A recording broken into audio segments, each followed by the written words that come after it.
ফের তৃণমূলের গোষ্ঠীদ্বন্দ্বে উত্তপ্ত বীরভূমের দুবরাজপুর। স্থানীয় সূত্রে জানা গিয়েছে, সিভিক ভলান্টিয়ার সহ তৃণমূলের দুই গোষ্ঠীর প্রায় 40টি বাড়িতে ভাঙচুর চালানো হয়েছে। পাশাপাশি গ্রামে প্রায় 150টি বোমা ছোড়া হয় বলেও সূত্রের খবর। দুবরাজপুর থানার অন্তর্গত যশপুর গ্রাম পঞ্চায়েত খোয়াজ মোহাম্মদপুর গ্রাম, আর সেই গ্রামই এবার উত্তপ্ত হলো তৃণমূলের দুই গোষ্ঠীর সংঘর্ষে। জানা গেছে, শুক্রবার 23শে ডিসেম্বর রাত 8টা নাগাদ তৃণমূল কর্মী আজম শেখ ও সেলিম শেখ গোষ্ঠীর সংঘর্ষ বাধে। সেই সময় প্রায় 100-রও বেশি বোমা বর্ষণ করা হয়েছে বলে স্থানীয় সূত্রে খবর। এছাড়াও দুই গোষ্ঠীর প্রায় 30টি বাড়ি ভাঙচুর করা হয়েছে। সিভিক ভলান্টিয়ারের বাড়ি এবং গাড়িতেও ভাঙচুর চালানো হয়েছে। পরিস্থিতি নিয়ন্ত্রণে আনতে ঘটনাস্থলে পৌঁছয় দুবরাজপুর থানার পুলিশ। গ্রামের এক স্কুল পড়ুয়া জানায়, গ্রামের মেয়েরাও বোমা বাঁধছে। ঝামেলার সময় 30 থেকে 40টা করে বোমা গুলি মারছে। গ্রামের কেউ কোনো কাজ করে না, একবার করে ঝামেলা করে আর লুটপাট করে নিয়ে গিয়ে খায়। রাতে দরজা কেটে বাড়িতে ঢোকার চেষ্টা করেছিল। এখানে প্রায় বোমাবাজি হয়। গ্রামের বাসিন্দা এক স্কুলের পড়ুয়া জানাচ্ছেন।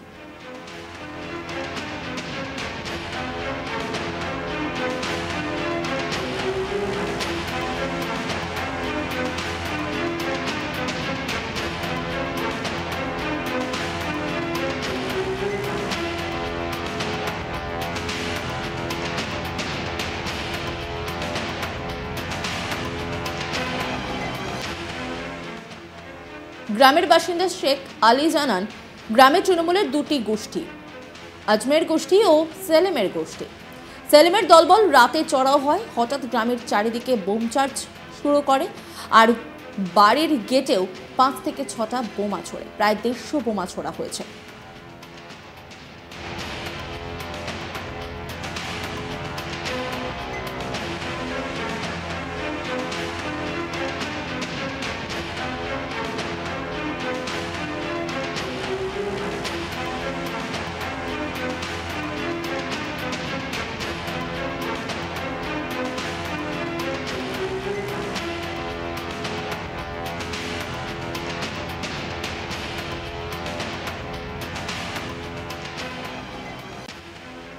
এই নিয়ে একটি প্রতিবেদন তুলে ধরেছেন আমার কলিগ শান্তনু, দেখাবো আপনাদের। গড়ে তৃণমূলের গোষ্ঠীকন্দলে বীরভূমের দুবরাজপুর যশপুর গ্রাম পঞ্চায়েতের খোয়াজের মোহাম্মদপুর গ্রাম একেবারে উত্তাল পরিস্থিতি তৈরি হয়। স্থানীয় সূত্রে জানা যাচ্ছে, আজম শেখ ভার্সেস সালাম শেখ, এরা দুজনই তৃণমূলের।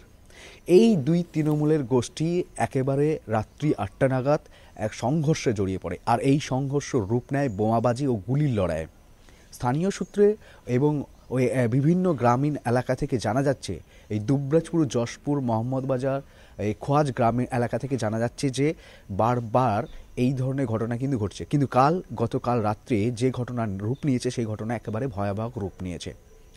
স্থানীয় সূত্রে এবং গ্রামীণ সূত্রে জানা যাচ্ছে যে সারা রাত ব্যাপী বোমাবাজি ও গুলির লড়াই চলে। প্রায় 40টি বাড়ি পর্যন্ত ভাঙচুর হয় দুই গোষ্ঠীর।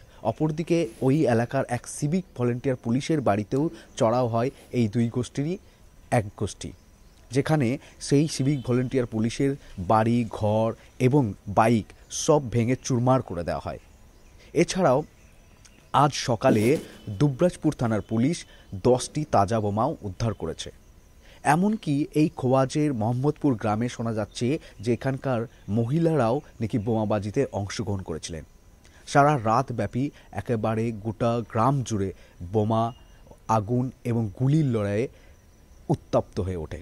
এই মুহূর্তে বীরভূম জেলা পুলিশ প্রশাসনের তরফ থেকে দুবরাজপুরের যশপুর ও খোয়াজ মোহাম্মদপুর এই গ্রামগুলিতে বিশেষ পুলিশ পিকেটিং বসিয়েছে, টহলদারি চালাচ্ছে রীতিমতো। গ্রাম তবে এখন থমথমে পরিস্থিতি রয়েছে, উত্তেজনা কিন্তু রয়েছেই গ্রাম জুড়ে। রীতিমতোই তৃণমূলের গোষ্ঠীকন্দলে যে বীরভূম বারবার উত্তপ্ত হয়ে উঠছে, তা কিন্তু বহিঃপ্রকাশ পাচ্ছে এভাবেই। বীরভূম থেকে শান্তনু হাজরা, আজ তাক বাংলা।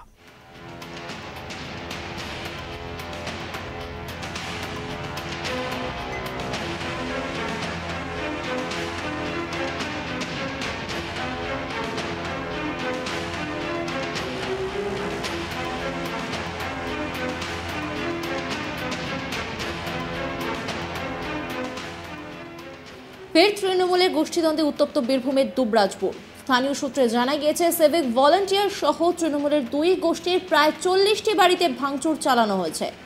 পাশাপাশি গ্রামের প্রায় 150টি বোমা ছোড়া হয় বলেও সূত্রের খবর। দুবরাজপুর থানার অন্তর্গত যশপুর গ্রাম পঞ্চায়েত খোয়াজ মোহাম্মদপুর গ্রাম, আর সেই গ্রামই এবার উত্তপ্ত হলো তৃণমূলের দুই গোষ্ঠীর সংঘর্ষে। জানা গেছে, শুক্রবার 23শে ডিসেম্বর রাত 8টা নাগাদ তৃণমূল কর্মী আজম শেখ ও সেলিম শেখ গোষ্ঠীর সংঘর্ষ বাধে।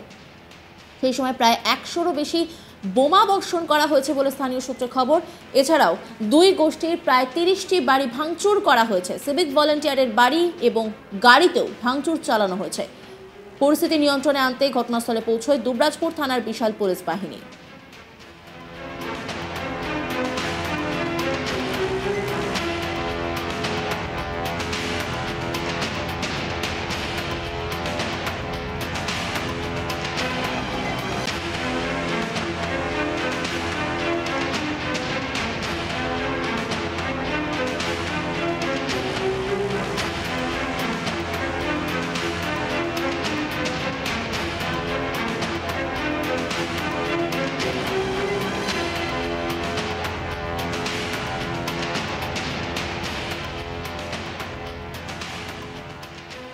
গ্রামের এক স্কুল পড়ুয়া জানায়, গ্রামের মেয়েরাও বোমা বাঁধছে। ঝামেলার সময় 30 থেকে 40টা করে বোমা গুলি মারছে। গ্রামের কেউ কোনো কাজ করে না, একবার করে ঝামেলা করে আর লুটপাট করে নিয়ে গিয়ে খায়। রাতে দরজা কেটে বাড়িতে ঢোকার চেষ্টা করেছিল। এখানে প্রায় বোমাবাজি হয়। গ্রামের বাসিন্দা শেখ আলী জানান, গ্রামে তৃণমূলের দুটো গোষ্ঠী রয়েছে, আজমের গোষ্ঠী ও সেলিমের গোষ্ঠী। সেলিমের দলবল রাতে চড়াও হয়। হঠাৎ গ্রামের চারিদিকে বোম চার্জ শুরু করে। আমার বাড়ির গেটেও 5 থেকে 6টা বোমা ছোড়ে। প্রায় 150 বোমা ছোড়া হয়েছে। অন্যান্য আপডেটের জন্য অবশ্যই নজর রাখুন আজ তাক বাংলার ইউটিউব স্ট্রিমিংয়ে এবং ইউটিউব চ্যানেলকে সাবস্ক্রাইব করুন, লাইক করুন, কমেন্ট করুন, শেয়ার করুন। পাশাপাশি হোয়াটসঅ্যাপে নজর রাখুন, কারণ সেখানেও রয়েছে আজ তাক বাংলা।